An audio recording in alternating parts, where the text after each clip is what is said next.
Good morning বন্ধুরা, বঙ্গরিশা স্ত্রীতে তোমাদের অনেক অনেক স্বাগত। সোমবারের একটা সুন্দর সকাল নিয়ে তোমাদের কাছে হাজির হয়ে গেছি। আজকের ব্লগটাও কিন্তু দুদিনের হবে, সোমবার আর মঙ্গলবার। তো আশা করছি তোমাদের ভালো লাগবে, আর পুরোটা দেখো, স্কিপ না করে দেখো। আশা করছি তোমাদের সমস্ত কিছু ভালো লাগবে। আর সকালবেলায় সোমবার দিন উঠেই আগেই বিছানাটা তুলে নিচ্ছি। আসলে জানো তো, আমাদের ঘরের এই টিউবলাইটটা যে খারাপ হয়েছে, টিউবলাইট আর কিনবো করে আর আনা হচ্ছে না। মিস্ত্রিকে বলেছিলাম, মিস্ত্রিও আসছে না। মানে এই সব ছোটোখাটো কাজের জন্য তো আসতে চায় না, সেটাই হয়ে গেছে সমস্যা। যাই হোক, এরমভাবে কে ঝুলে থাকে রে বাবা, এরমভাবে কে ঝুলে থাকে, কে ঝুলে থাকে এরমভাবে? হ্যাঁ, সকালবেলায় উঠে মাথা ঘাড় বেঁকিয়ে দিয়ে আর এরমভাবে ঠ্যাং ঝুলিয়ে কে থাকে এরম করে? সত্যি বাবা, এত কষ্ট করে তো আমিও থাকবো না। আমি হলে নিচেই যেখানে কমফোর্টেবল পেতাম শুয়ে পড়তাম। হাত দুটোকে ঝুলিয়ে দিয়ে পা দুটো ঝুলছে, হ্যাঁ, তাও সে ওই কোলেই থাকবে না। ও এইরকম থাকতে চায় না, ওই ঝুলে ঝুলেই থাকতে পছন্দ করে। টেডি বিয়ার নাকি তুই? বড় বাজার থেকে আনা হয়েছে তোকে? তুমি টেডি বিয়ার? চাটতে তো দেয় না দিদা, তুমি চাটলে কি হবে? তুমি কি টেডি বিয়ার? হ্যাঁ, এরম করে কে বসে? হ্যাঁ, টেডি বিয়ারগুলো বসে, সকালবেলা উঠেই টেডি বিয়ার হয়ে গেছে। আর এদিকে এসেছে হচ্ছে সৌমেন। তো সৌমেন এসছে, তো আমি ওকে পড়িয়ে নিচ্ছি। আজকে সকালবেলাও অনেকটা দেরি করেই এসছে। তো যাই হোক, 8টা বেজে গেছিলো। তো আমি ওকে পড়িয়ে নিচ্ছি ঝটপট, কেননা এরপর আছে অনেক রকম কাজ। তবে আজকে আমরা একটা দারুণ কাজ করেছি। আর এদিকে দেখো, আমাদের সকাল সকাল চার্লি মশাই কিন্তু আমার মায়ের কোলে একদম নিশ্চিন্তে শুয়ে রয়েছে। সকালবেলা হলেও কোল ছাড়া কোনো কিছু দেখে না। আর এদিকে আমিও পড়িয়ে নিচ্ছি। একবার আমার কোলে ওঠে, আবার এদিকে দেখো চার্লি আবার উঠে দাঁড়িয়ে আবার মাঝে মাঝে আবার সৌমেনকে শুকে যায়, চেটে যায়, দেখে যায়, এই সব করতে থাকে। তোকে কি বলছে দেখ, তোকে কি বলছে বলে, ভালো করে পড়ো। বলছে ভালো করে বাবু হয়ে বসো। বলছে ওইরকম করে কেউ বসে থাকে, হাঁটা ব্যথা হয়ে যাবে না? ঠিক, হ্যাঁ, কি বলছে? আচ্ছা, তুই এত আদর খেলে হবে না, উপরে তুলে দেওয়ার জন্য বলছে। দেখো যে একটু উপরে তুলে, বাবা নিজে ঠেলে ঠেলে উঠছে, আমার ছিঁড়ে যাবে, নিজে ঠেলে ঠেলে উঠছে, কি সর্বনেশ!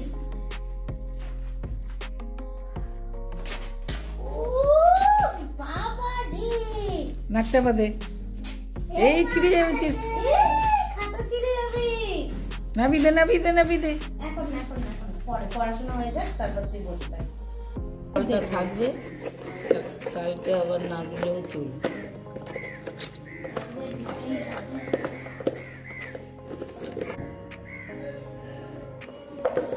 হ্যাঁ,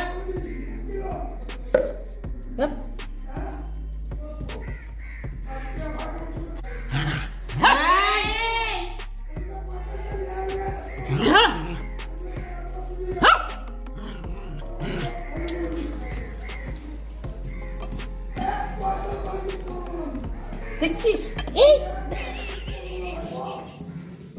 দৌড়ে নিয়ে গেল, দেখো খেলা করছে। ওই দেখো শুরু করলো দৌড়ানো।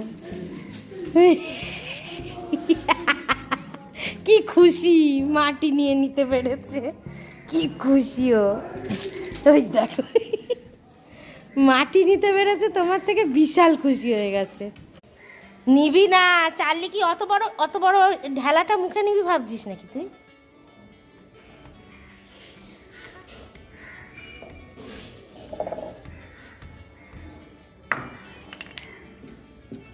কিছু না কিছু ওর দুষ্টুমি ওকে করতেই হবে। দেখো, কিছু না কিছু দুষ্টুমি ওকে করতেই হবে।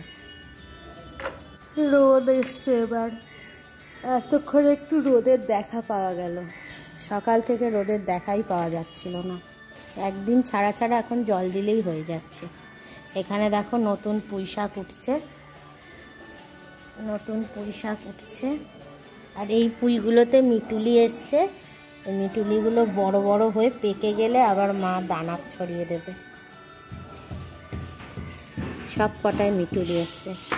আর এই দেখো আমাদের লঙ্কা গাছ, লঙ্কা গাছে এই একটা লঙ্কা আর এদিক দিয়ে দুটো লঙ্কা হয়েছে। আর এই দিকে দেখো আমি এসছি মানি প্ল্যান্টের কটা ডাল নিতে। ওই যে দেখছিলে মা মাটি নিয়ে সব গুঁড়ো গুঁড়ো করছিল, তো আমি যে দুখানা হাঁড়ি এঁকেছিলাম, মাটির হাঁড়ি, তো ওই মাটির হাঁড়িগুলো খালি থাকবে, সেই জন্য মা বললো যে মাটির হাঁড়িতে তাহলে মাটি ভরে মানি প্ল্যান্ট গাছ ছোট ছোট করে ওর মধ্যে রোপণ করব। তো এমনি মানি প্ল্যান্ট খুব তাড়াতাড়ি বেড়েও যায়, বেশ ঝাড় হয়ে যায়। তো বেশ সুন্দর করে আমি বড় বড় কিছু ডাল নিয়ে নিলাম, নিয়ে এবার ওই মাটি ভরে দেবে মা ওই হাঁড়িগুলোতে। তো ওর মধ্যে আমি গাছগুলোকে লাগাবো বসে বসে। তো এইটা কিন্তু একটা দারুণ আমাদের আইডিয়া, যেটা দিয়ে আমরা করব। তো আপাতত আমি এখানে বসে যাচ্ছি, কেননা গাছগুলোকে ছোট ছোট করে আগে কাটতে হবে, আর এমনভাবেই কাটতে হবে যাতে শিকড়টা মাটিটা পায়, কেননা শিকড়টা ভালোভাবে পেলে তবেই মাটিতে এই গাছগুলো বেঁচে থাকবে। তো এরকমই ভাবনা চিন্তা নিয়ে করতে শুরু করলাম। আস্তে আস্তে দেখো যে এত সুন্দর হয়ে উঠবে না, মাটির ভার দুটো যেন একটা আলাদাই রূপ পাবে। আর ফাইনালি হয়ে গেলে তোমরাও দেখতে পারবে যে কতটা সুন্দর হয়ে উঠবে টব দুটো। আর এই দিকে দেখো একটা ছোট্ট হলুদ প্রজাপতি কি সুন্দর গাছে গাছে আমাদের ঘুরে বেড়াচ্ছে, মানে এত সুন্দর লাগছে দেখতে। আর গাছের পাতার সাথে মিশে গেলে মানে বোঝাই যাচ্ছে না। দেখো এই গাছটার আবার ভেতরের দিকে ঢুকে গেছে, মানে আমি ওই জন্য এই ছোট্ট তো প্রজাপতির সাইজটা খুবই ছোট, ওই জন্য ওকে ক্যাপচার করতেও অনেকটা টাইম লাগছে। দেখো মনে হচ্ছে গাছের পাতার সাথে মিশে গেছে, উড়লে বোঝা যাবে। দেখো দেখতে পাচ্ছ কি তোমরা ওর ভেতরে কে খোঁড়াখুড়ি করছে? আরে ওরকম করে দেখা যাচ্ছে না, ওই দেখো ঢুকে গেছে। কোথায় ঢুকে গেছে? ট্যাঙ্কির নিচে। এই যে আমাদের জলের ট্যাঙ্কি, এই ট্যাঙ্কির নিচে দেখো আমরা এখানে কাজ করছি, আর ওর ভেতর ঢুকে গেছে। দেখো দুটো পা দেখা যাচ্ছে, দেখছো? তো এদিকে আমরা চার্লির দুষ্টুমি সামলাতে সামলাতে ফাইনালি মানে আমাদের কাজটাও হয়ে গেছে, আর খুব সুন্দর লাগছে ভার দুটো আমি ফাইনালি তোমাদের দেখাবো। আর এখন আপাতত গাছগুলোতে আমি জল দিয়ে দিচ্ছি, আর এদিকে মাও একটু চারপাশে কয়েকটাই অল্প অল্প করে পাতা পড়ছিল, তাই এগুলোকে একটু ঝেড়ে আবার একটু এই দিকটা লম্বা করে পরিষ্কার করে নিচ্ছে। তো আপাতত এই ছাদের আমাদের অনেকটা সময় চলে গেছে, প্রায় 1.5-2 ঘন্টা ধরে আমরা ছাদেই ছিলাম সকালবেলায়, কেননা মানে এত বড় কাজটা অনেকক্ষণ ধরে সময় লেগেছে। আর তার মধ্যে মা আবার সব মাটিগুলোকে নিয়ে সব আলাদা আলাদা টব বানিয়ে রেখেছে, যে যাতে গাছ ফাছ আনলে চট করে আমরা আবার টবে আবার পুঁতে দিতে পারি। তো এই সব করে আপাতত আমরা এই ছাদটা পরিষ্কার হয়ে গেলে নিচে নেমে ভার দুটো সাজাবো। হ্যাঁ, ওইটাকে রাখা যেতে পারে। এই দেখো সব মানি প্ল্যান্টগুলো তাহলে একসাথে, না আর জল লাগবে না, মানি প্ল্যান্ট অত জল লাগে না, মানি প্ল্যান্ট এটা ভর্তি তো জল, এই মাটির টবগুলোতে কিন্তু ভর্তি রোজ জল। অল্প করে জল দিতে হবে। রোজ না, মাটি শুকিয়ে গেলে জল দেবো, মানে রোজ জল দিলে তো পাস হবে না জল, তখন তলায় জমে জমে পচিয়ে দেবে শিকড়কে। যখন দেখবো মাটিটা একটু ড্রাই ড্রাই হয়ে আসছে তখন একটু করে করে জল দিয়ে দেবো। এই দেখো বন্ধুরা, এই যে আমি দুটো হাঁড়ি এঁকেছিলাম, এই দুটো হাঁড়িতে সুন্দর করে মাটি দিয়ে একদম মানি প্ল্যান্টের ঝাড় করে দিয়েছি, কি সুন্দর লাগছে এখন দেখো। তাই আমি বলছিলাম যে মা বলছিল এই মানি প্ল্যান্টটাও এইখানটায় বসিয়ে দিতে, হ্যাঁ তাহলে সব কটা মানি প্ল্যান্ট একসাথে থাকবে, ওটা একটা আলাদা লুকস পাবে। এই বসিয়ে দিলাম, সব কটা মানি প্ল্যান্ট একটা আলাদাই লুকস দিয়ে দিল, পুরো মানি প্ল্যান্টের ঝাড় করে দিলাম সুন্দর করে, খুব সুন্দর লাগছে দেখতে।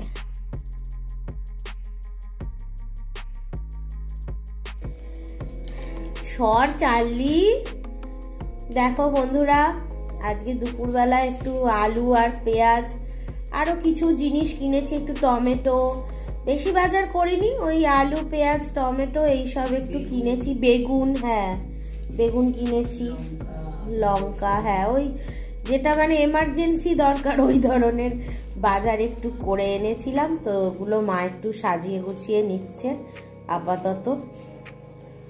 আর এদিকে চার্লি আমাদের শোকাশুকি করে নিচে শুয়ে গেছে। আজকে প্রচুর ঠান্ডা। চার্লি জামাটা পরিয়ে যায়, ভালো কথা বলছি। না না, ওটা আমাদের কাছে মনে হচ্ছে যে বিশাল ঠান্ডা, ওর কাছে সেটা আরামদায়ক লাগছে। দেখো ওই জন্য একদম সুন্দর করে গিয়ে শুয়েছে।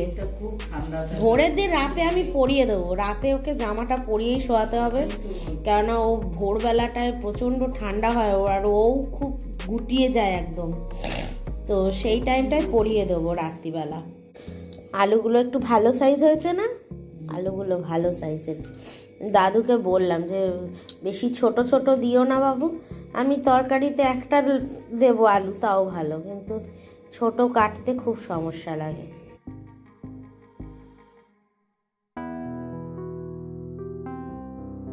সবাইকে শুভ সকাল আরও একবার বন্ধুরা, কেননা আজকের দিনটা কিন্তু মঙ্গলবারের।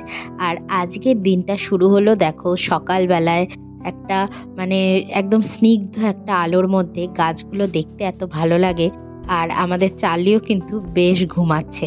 তো এইভাবে আজকের দিনটাও কিন্তু শুরু হলো। দেখতে থাকো, আজকের দিনের কিন্তু বিশেষ একটা দিন, এবং আজকে কিন্তু খুব মজাদার ব্লগটা হয়েছে। প্লিজ তোমরা পুরোটা দেখো স্কিপ না করে।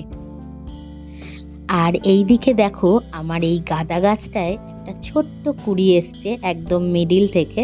তো দেখেও ভাল লাগছে যে ছোট্ট গাছে একটা কুচকি কুড়ি এসছে।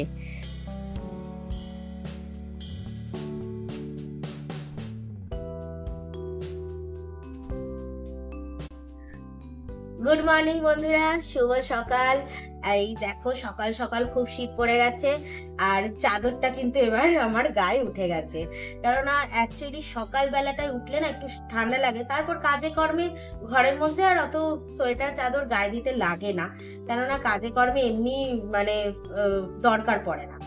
আর এমনিও চাদর টাদর গায়ে দিয়ে কাজ করাও যায় না, অসুবিধা হয়। তো আজকে একটু সকাল সকাল উঠে গেছি, কেননা উঠে ঘুম তো ভেঙে গেছিল 6টায়, তো উঠলাম 6:30টায়। তো উঠে একটু ব্রেকফাস্ট বানাবো সকাল সকাল, হ্যাঁ। তো তাই ভাবছি আজকে যেহেতু রান্না বান্না রয়েছে, তো তাড়াতাড়ি একটু কাজকর্ম সারার ইচ্ছা, কেন শীতের দিনে না বেশি বেলা অবধি কাজ করতেও ভালো লাগে না। আর এমনিতেই একটু শীতকাল বলে একটু গরম গরম কিছু না খেলেও ভালো লাগে না। তো একটু হেলদি মানে হেলথের কথা মাথায় রেখে একটা চটপটে নাস্তা বানিয়ে নিচ্ছি, যেটা কিনা খুব ভালো টেস্টিও হবে। যাই হোক, আপাতত সকালে উঠলাম, উঠে এই বানাচ্ছি টিফিন, তারপরে চাও এখনো করিনি, বিছানা তোলাও বাকি রয়েছে, যেটা মাকে বললাম একটু বিছানাটা তুলে দাও। যাই হোক, আপাতত এখনো সৌমেন আসেনি পড়তে, তাই জন্য আমি চটপট করে যতটা কাজ পারছি এগিয়ে রাখছি। চলো আস্তে আস্তে সারাদিনটা দেখতে থাকো কি করছি। ভালো লাগলে আমার ব্লগ কিন্তু অবশ্যই লাইক করো, কমেন্ট করো, আর সাবস্ক্রাইব করে বন্ধু হয়ে পাশে থেকো। চলো তাহলে দেখতে থাকো। আমাদের চাল্লু সোনা ঘুম থেকে উঠে, শীতকালেও বিড়াল হয়ে যায়, তখন আর ও চাল্লু সোনা থাকে না, বিড়াল সোনা হয়ে যায়। তাই জন্য দেখো নেজুটা ঝুলিয়ে দিদার কোলে বসে রয়েছে। ও সকালে যতক্ষণ না গরম হবে পুরোপুরি ততক্ষণ ও এইরমই বসে থাকে, মোটে কোল ছাড়ে না। আবার চিন্তাও রয়েছে মাথায় যে সৌমেন পড়তে চলে এলো, মনে হয় ওর দেখা হলো না, অনেক কিছু চিন্তা ভাবনা নিয়ে কোলে থাকে। যাই হোক, আপাতত চার্লির দুটো ট্যাং ঝুলে গেছে। এই যে ছন্তু পাখি, ছন্তু পাখি, ও বাবালু বাবালু বাবালে, চোখটা তো বুঝে গেল গো, চোখটা তো বুঝে যাচ্ছে। দেখো জামা পরিয়ে দিয়েছে ওর দিদা, চার্লির দিদা চার্লিকে জামা পরিয়ে দিয়েছে, আর জামা পরে কি পোজ নিয়ে শুয়ে আছে দেখো। জামা পরে আরাম পেয়েছে, একটু উম লাগছে, গরম গরম লাগছে, নাহলে অন্য সময় নিচে থাকতে চায় না। সকালবেলাটায় সবসময় মায়ের কোলে উঠে উঠে বসে থাকবে, সবসময় মায়ের কোলে উঠে বসে থাকবে।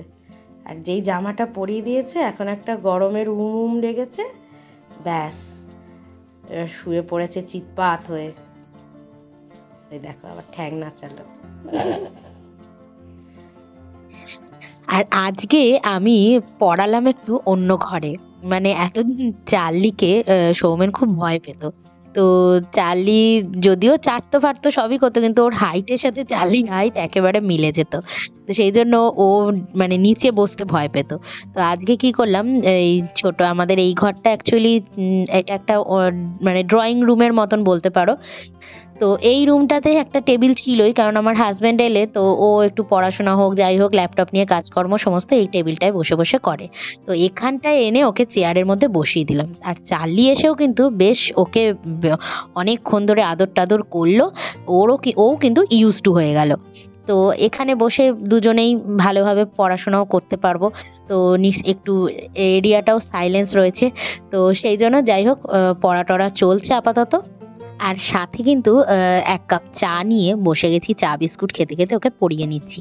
আর এইদিকে মা দেখো বেশ মানে রাত্রিবেলায় তো এখন না অনেকটা ঠান্ডা পড়ে, সেই জন্য রাতে আর বাসনগুলো ধোয়া হয় না। তো সকালে আগের দিনের রাতের বাসনগুলো সকালবেলায় মা মেজে নিচ্ছে। তো এই কাজটা একটা বড় কাজ থাকে প্রতিদিন সকালেরই। যেদিন হয়তো একটু রাতে মেজে নিল তো মেজে নিল, কিন্তু যখন খুব ঠান্ডাটা পড়ে তখন রাত্রিবেলায় আর কেউই আমরা বেশি জল ঘাটাঘাটি করি না, কেননা একজন বিছানায় পড়ে গেলেই কিন্তু আরেকজনের কাজের অসুবিধা হয়ে যায়। তো সেই জন্য একটু চিন্তা ভাবনা করেই বাসনগুলো রেখে দেওয়া হয়। তো পরের দিন সকালবেলায় মা বাসনগুলো মেজে নেয়। তো আজকেও সেম ভাবেই করা হচ্ছে। কার সাথে হাঁটছে আমাদের চার্লি? কার সাথে হাঁটছে? সৌমেন যেই পড়া থেকে চলে গেল তারপরেই কিন্তু আমি বানিয়ে নিচ্ছি গোলা রুটি। তবে আজকের গোলা রুটিটা খুবই স্পেশাল, সুজি দিয়ে বানানো। আর এইটা দারুণ টেস্ট হয়েছিল, দারুণ। আর এই রেসিপিটা দেখতে হলে কিন্তু অবশ্যই তোমাদের বঙ্গরিশা কুকিং ব্লগটা দেখতে হবে। সেখানে পুরো ডিটেলসে দেওয়া রয়েছে আমি কিভাবে এই চটপটে নাস্তাটা বানিয়েছিলাম। আর শীতের দিনে এরকম গরম গরম একটা আলুর চচ্চড়ির সাথে কিন্তু, তবে এটা কিন্তু আলুর চচ্চড়ি ঠিক না, এটা একটা বেশ স্পাইসি দারুণ জিনিস ছিল। তো এইটা দিয়ে আমি করলাম আজকের এই রান্নাটা। তো মানে দারুণ খেতে ছিল, ব্রেকফাস্টটা কিন্তু আমাদের দারুণ হলো। বাবা নতে আসো আসো, কোলে কোলে উঠবে, আসো আসো, শো না বাবা গো, ঘুমের ঘরে আছে গো, আচ্ছা নিচ্ছে নেই গো, আচ্ছা নিচ্ছে নেই, শুয়ে থাকবে গো। কত হাঁস, লোকটা ভালো ছাড়ায়নি, লোকটা কয়েন দিয়ে ছাড়াচ্ছিল। কয়েন দিয়ে আর অত ভালো ওঠে। আজকে হয়েছে একটা দারুণ ব্যাপার। বাড়ির সামনে দিয়ে ভাঙড়ের ইলিশ মাছ যাচ্ছিল। তো আর তো লোভ সামলাতে পারলাম না, একেই তো শীতের ওয়েদার, তার মধ্যে আবার ইলিশ মাছ। বর্ষাকালে একটা ইলিশ খাওয়ার এক মজা, আবার শীতকালে কিন্তু ইলিশ খাওয়ার আর একটাই মজা। তো সেই জন্য ইলিশটা যখনই এলো তো নিয়ে নিলাম, ইলিশ মাছ নিয়ে নিয়েছি, 2 পিস ইলিশ নিয়ে নিয়েছি, মানে 2টো ইলিশ। তো একটা 300 গ্রাম মতন ছিল আর একটা 200 গ্রাম মতন, টোটাল 500 হয়েছিল। আর সব থেকে দাম কমে বিক্রি হচ্ছিলো জানো, 400 টাকা কিলো বলছিল। তো আর কি লোভ সামলানো যায়, একেবারে নিয়ে নিয়েছি। নিয়ে হলুদ নুন মাখিয়ে বেগুন আলু দিয়ে সুন্দর করে একটা রসা রসা করে ঝোল করব। আর এইদিকে মা সবজি কেটে নিচ্ছে। অ্যাকচুয়ালি আমাদের ইচ্ছা হলো, যেহেতু ইলিশের দুটো মাথা রয়েছে, তাই মাথাটা দিয়ে একটা ছ্যাঁচড়া বানানোর ইচ্ছা হলো। তো সেই জন্য দেখো অনেক কিছু মা কুটে নিল, অল্প করে বরবটি, গাজর, বাঁধাকপি বড় বড় পাতা করে কুটে নিয়েছে, তারপরে একটু কুমড়ো, বেগুন, গাটি কচু সব রকম মিলিয়ে একটা বেশ মানে চচ্চড়ি মতন হবে, যেটাতে ইলিশের মাথা থাকবে। তো দারুণ টেস্ট হবে দেখেই মনে হচ্ছে। আর এদিকে দেখো আস্তে আস্তে কোটাগুলোও হয়ে যাচ্ছে। আর আমাদের চার্লিকে দেখো একদম মুখটা গুজে ঘুমাচ্ছে। আর এদিকে বেগুনটা কেটে নিচ্ছে। বেগুনটা দিয়ে কিছুটা তো তরকারিতে দেওয়া হবে, আর হবে বেগুন দিয়ে ইলিশ। মানে ইলিশ বেগুনের এই ঝোলের কম্বিনেশনটা মানে শুনলেই যেন জিভে জল এসে যায়, এতটাই ভালো লাগে। তো আমরা যখন ইলিশ পেয়েছি তো অন্য কিছুই না, মাথায় চলে এলো শোন বেগুন আলুর ঝোল খাবো। তো সেই জন্য সেই যেরকম মা বললো সেই অনুযায়ী রান্নাটাও শুরু করে দেবো। এতক্ষণে মা তো তরকারিটা কোটা হয়ে যাচ্ছে আস্তে আস্তে, এবার আমি রান্নাটাও শুরু করে দেবো। কিরকম একটা করে ডাকছিস কেন লীলা? খুশ খুশ এরকম করে ডাকছিস? না না না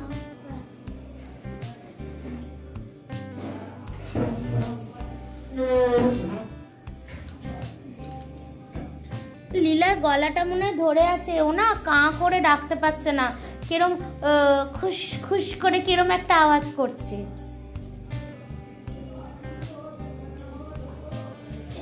যাও ওইখানে গিয়ে যাও, চলে যাও, উড়ে যাও। হ্যাঁ গিয়ে ওইখানে গিয়ে বসো।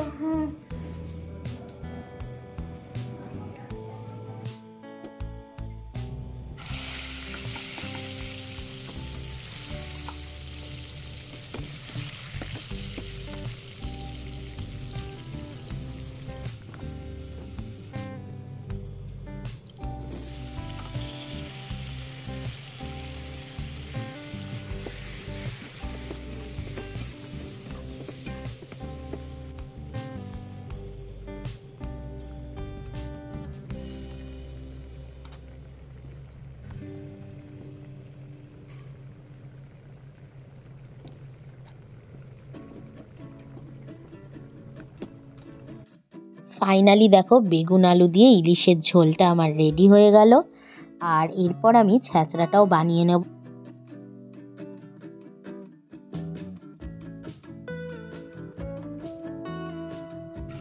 ছ্যাঁচড়াটা বানানোর জন্য প্রথমেই জিরে আর গোটা জিরে আর লঙ্কা বাটাটা তেলের মধ্যে দিয়ে বেশ কিছুটা ফ্রাই করে নিয়ে তারপরে দিয়ে দিলাম কেটে রাখা সবজিগুলো, দিয়ে ভালো করে নেড়ে চেড়ে আগে মজতে দিতে হবে, তারপরে নুন টুন দেবো, কারণ একটু না মজলে মানে নুনের পরিমাণটা বুঝতে অসুবিধা হয়ে যাবে।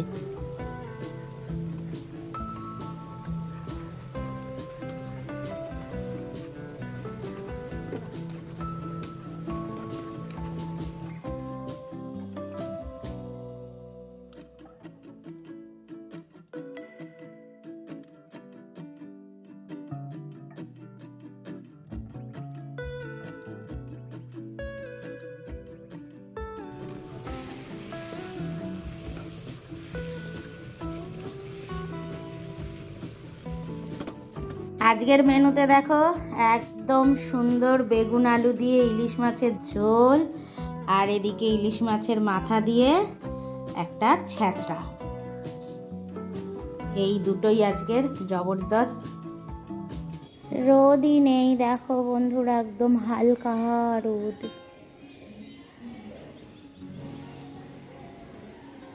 চান করে মায়ের তো শীত লেগে গেছে, আর এদিকে দেখো গাছগুলো মাটিটা আবার শুকাচ্ছে, জল দিতে হবে আস্তে আস্তে, আজকে না দিলেও হবে, মাটিগুলো ভেজা ভেজাই আছে দেখছি, ভেতরে তসতস, শুধু এই দুটোই শুকিয়ে গেছে।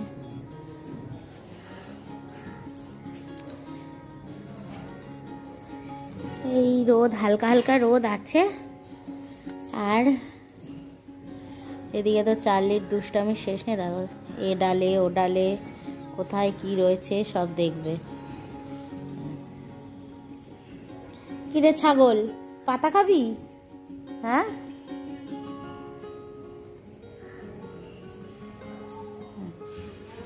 হেঁটে চলে বেড়াচ্ছেন উনি মহারানীর মতো।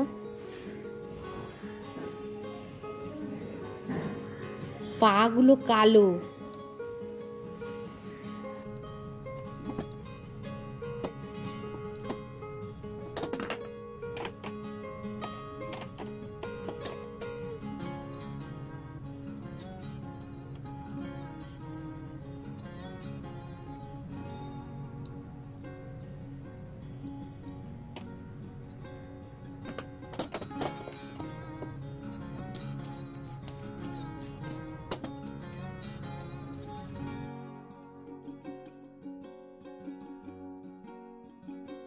তো চান টান করে তো চলে এলাম, আর এইদিকে জামাগুলো একটু মেলে দিচ্ছি।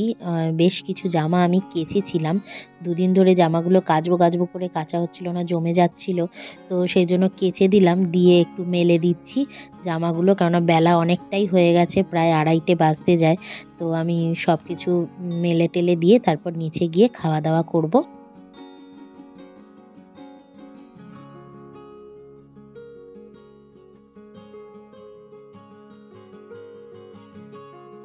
বন্ধুরা আজকে হচ্ছে ইলিশ মাছের মাথা দিয়ে ছ্যাঁচড়া আর ইলিশের ঝোল।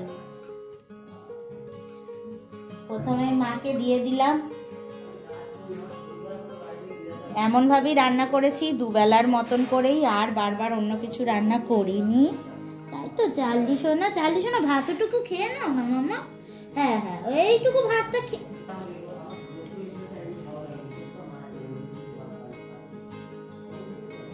কেমন হয়েছে গো তরকারিটা? নুনটা আমার একটু কম কম না বেশি? নুন ঠিক আছে? ইলিশের গন্ধ হচ্ছে? না, কাতলা মাছের গন্ধ। এবার আমি বাড়ি।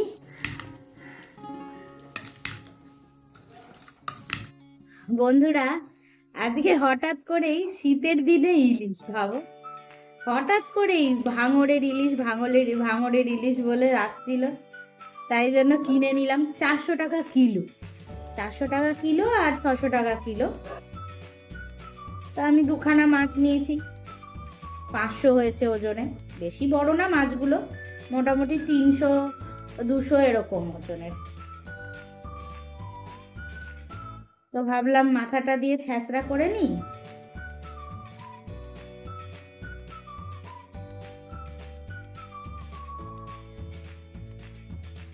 শীতকালে ইলিশ মাছ খাওয়া ভাগ্যের ব্যাপার।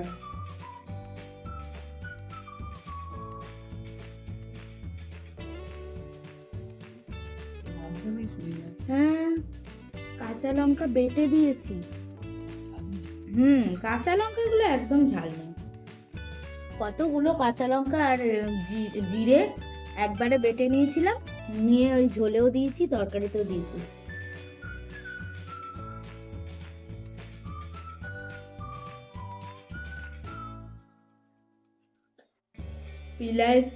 তো বন্ধুরা, ইলিশের আনন্দে রান্না করে খেয়ে দে আমাদেরও যেমন মস্তি হয়েছে, তেমনি আজকে চার্লিরও কিন্তু বেশ খোশ মেজাজে শুয়ে রয়েছে, দেখো।